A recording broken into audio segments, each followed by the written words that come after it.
So it is, little one. Remember the story, Alice Through the Looking Glass? Remember? Alice Through the Looking Glass. And what she's doing at first is she's looking into a mirror. And as she's looking into the mirror, she's also sensing that it's possible to move into the mirror. And so that's exactly what's happening. Each one looking at themselves and the possibilities that they are exhibiting or discovering or investigating about themselves.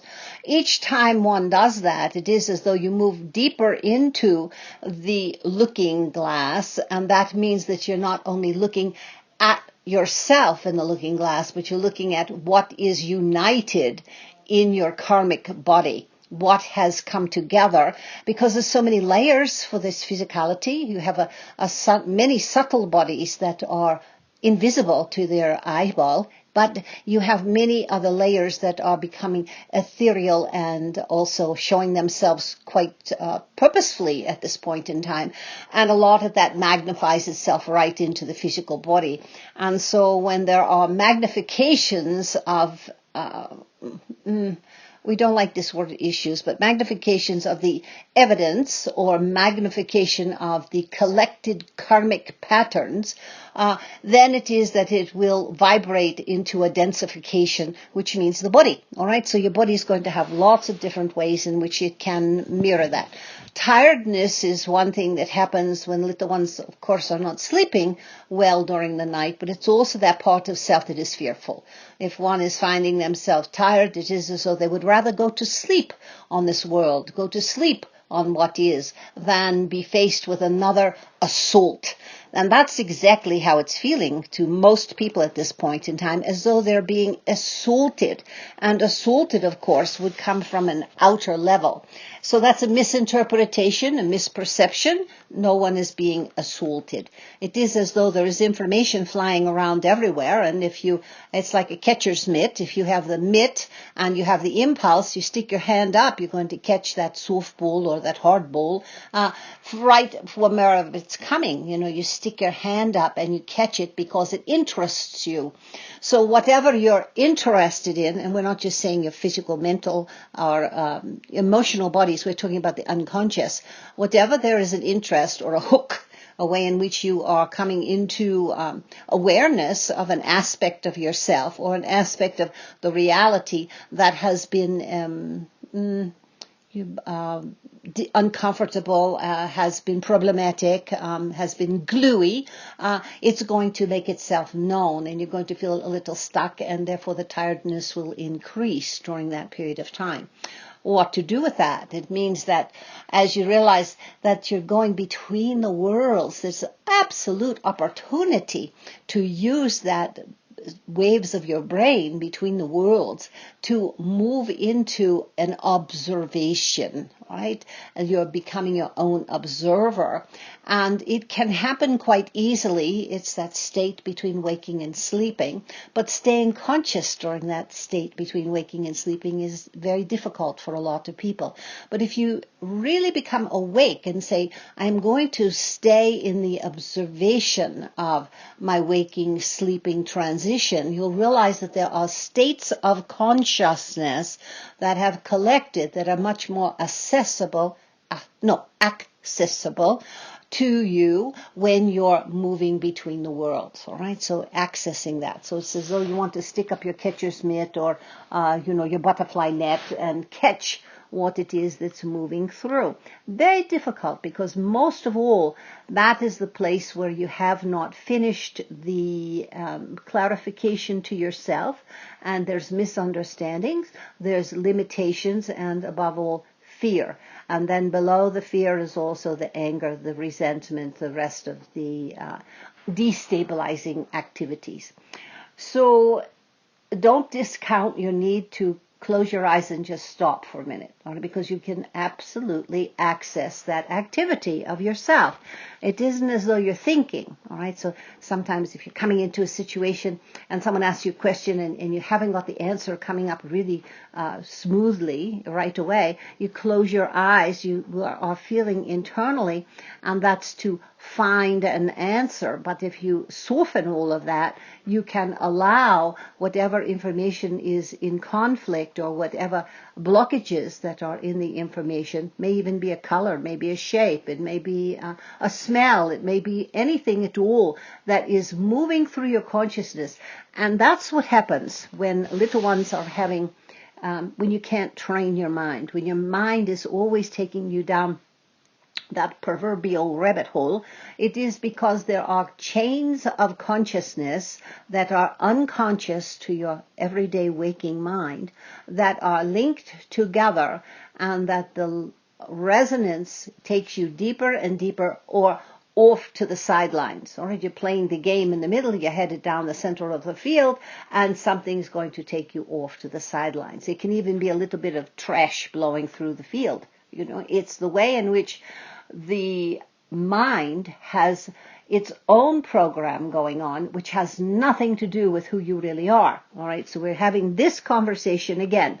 You are not your body, you are not your mind, you are not the emotions. You are a being of light, yes, but are you a being? No, you are light. So you take away at every possible moment the density factor of who you think you are, leaving aside what you've been taught, leaving aside what you're feeling, leaving aside what your decisions are, leaving aside what it is you've been told you are. All these factors are melding inside the consciousness.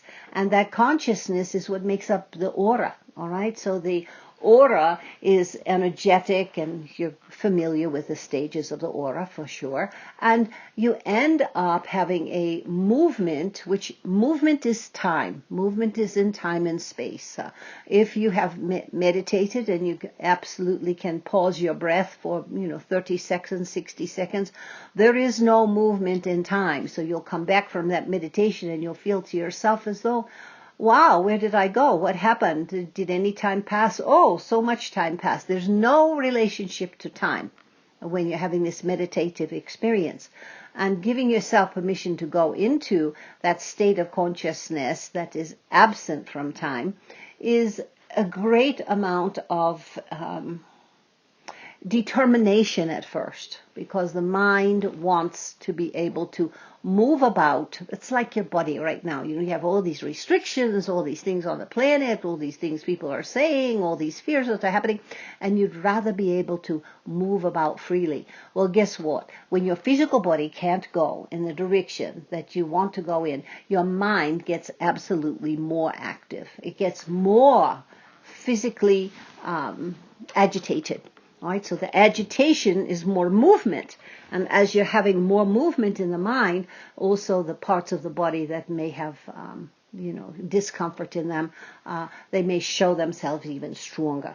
So showing themselves stronger is good, because you say to yourself, well, what am I feeling? And remember, any kind of pressure, any kind of movement, any kind of attention getters in your physicality are good, because they say, aha, there is a way in which I'm bumping into myself. All right, so if something aches or something is sharp or whatever, there's different ways to categorize what's happening. But meanwhile, what's really and truly happening is the energy that was at one point capable of flowing like a battery, from your feet up through the center, through the sonic core, up, out, over and around, and the toroidal field, which has many different implications at this point in time.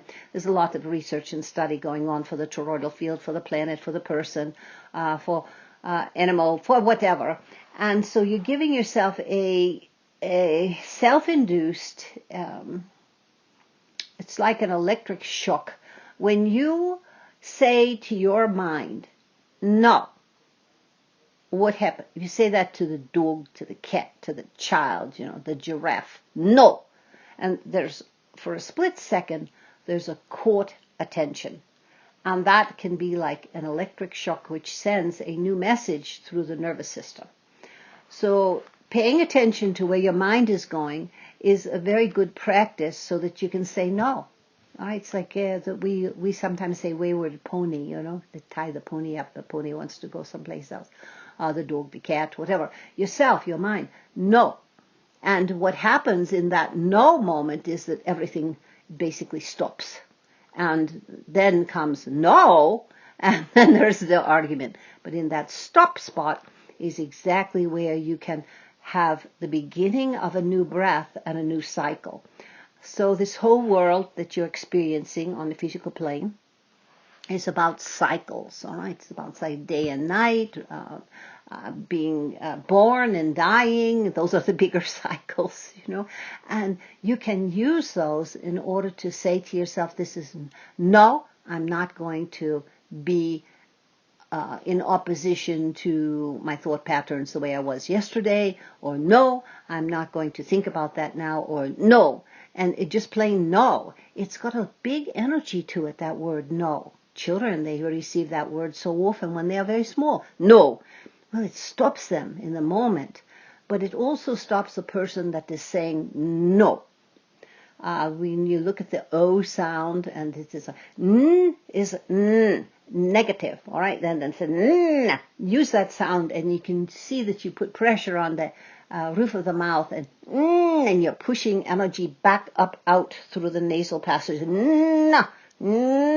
And then the O goes out into a new space, so it's the N-O. No! And the O is a release. So like O, if you just say O to yourself, you go, oh. And that's like surprise or new or special or big or open. And it's a combination, a mixed message with the no. It means not the way it is right now, but there's infinite possibility. All right, so if you look at it that way, then you can put some no in your boundaries that you have in your world where you're not able to say no to another person or to a situation. So why is this useful now? Because let's just talk about whatever you want to talk about, that you want to say no to at this point in time, that you do not agree with the absolute, no, this is an absolute, the whole, the picture, the story, the drama, that is being perpetuated at this point in time. It's not right for you, and you can say no with clarity. It isn't like no, like no, I don't think so. Say no. And it's a whole energetic where it is that pushing your tongue against the roof of your mouth affects your heart. Right? You can feel it if you start to slow down. Just think, how do people learn how to talk? There's so much going on. If you were learning Sanskrit, you'd be finding it a little more easy to understand what these vibrations are doing through the cranium, through the cathedral of your mind. And then sends a vibration right through the top of your head. No. And you can practice with yes too, but we won't do that right this minute. So give yourself permission to experience and experiment with that word no. And feel it as though it is an accentuation on your truth. Right?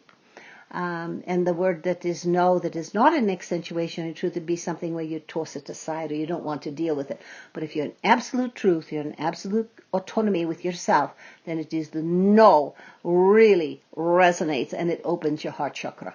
Right? So you can say no, and you can have an angry tone and still be coming from your heart. This is really important because people say, oh, I just want to be loving. I just have to remember my joy. I just have to be positive all the time. I just have to keep my frequency high.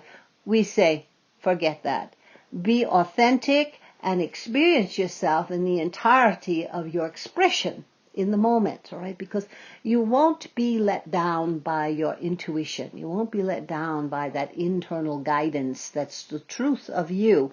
But it's been a long time, for the most part, that anyone has been able to hear their absolute, their truth, feel their whole body when they're responding in a particular way, all right? So the body has the message, and the impulse comes for the word to come from it.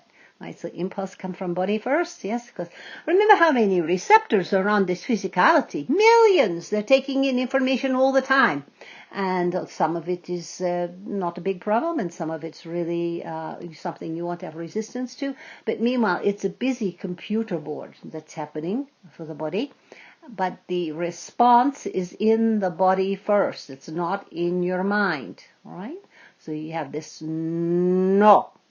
And you have an experience of self, and you're all in, right? So you've heard that expression, you be all in or be all out. So make up your mind about some of these things. I'm all in, or I'm